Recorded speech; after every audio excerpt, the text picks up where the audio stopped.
আসসালামু আলাইকুম। আমি জয় বলছি। আপনারা জানেন যে গত ১.৫ বছর ধরে এই অবৈধ ইউনূস সরকার অবৈধভাবে ক্ষমতা দখল করে আছে। গত ১.৫ বছরে তারা আমাদের অর্থনীতি শেষ করে দিয়েছে। গত ১.৫ বছরে বাংলাদেশে কোনো আইন শৃঙ্খলা নেই।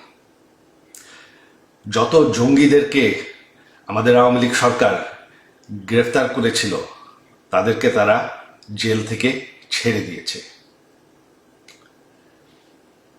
স্বাধীনতার চেতনা তারা চেষ্টা করে মুছে ফেলছে, বাংলাদেশের ইতিহাস মুছে ফেলছে। তারা বঙ্গবন্ধু বাসা, যেই বাসা, সেই ঐতিহাসিক ৩২ নম্বর বাসা যেখান থেকে আমাদের স্বাধীনতা ঘোষণা হয়, সেই বাসাকে তারা ধ্বংস করে ফেলেছে। আর সবশেষে তারা এখন জামাতি রাজাকারদের হাতে দেশটাকে তুলে ধরার চেষ্টা করছে। এখন রাজাকাররাই ক্ষমতায়।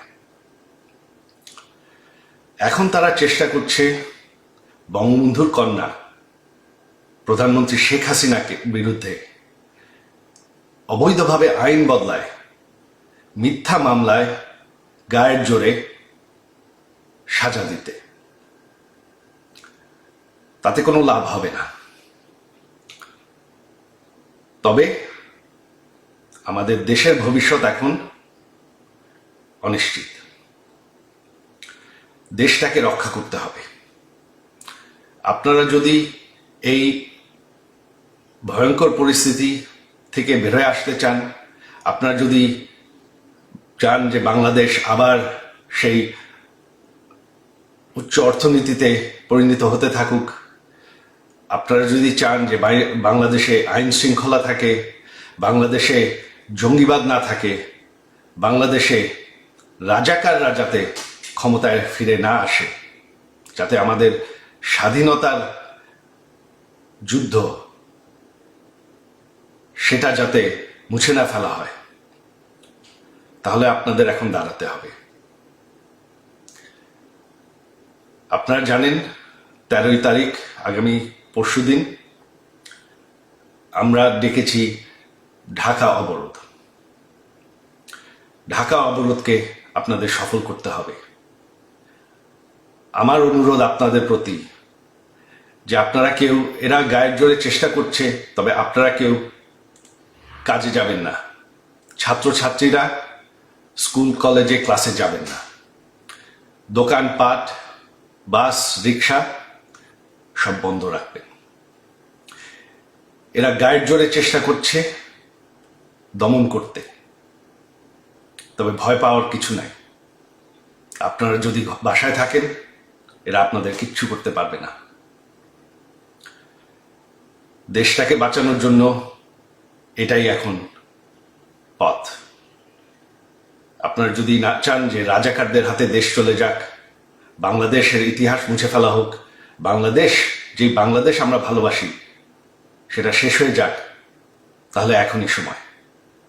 এই অবৈধ সরকারের আর বেশি সময় নাই, এদেরকে ভয় পাওয়ার কিছু নাই। আর আমার শেষ অনুরোধ আইন শৃঙ্খলা বাহিনীদের পক্ষে যে এই সরকারটি অবৈধ, সম্পূর্ণভাবে অবৈধ। তারা, এই সন্ত্রাসীরা পুলিশকে হত্যা করেছে, আইন শৃঙ্খলা বাহিনীকে হত্যা করেছে, আপনাদের ভাইদেরকে হত্যা করেছে। তাদের কোনো বিচার করতে দেয়নি। আপনারা আমাদের নেতাকর্মীদের নির্যাতন করবেন না। এই সরকারকে আমরা সরাবো। এই সরকার আর বেশি দিন টিকবে না। বাংলাদেশকে আবার সেই রাজাকারদের হাত থেকে আমরা অবশ্যই রক্ষা করব। ৭১-এর আন্দোলন আমরা যুদ্ধ করে জিতেছি। এই আন্দোলনও আমরা সফল হব। আপনাদের সবাই সহযোগিতা চাই।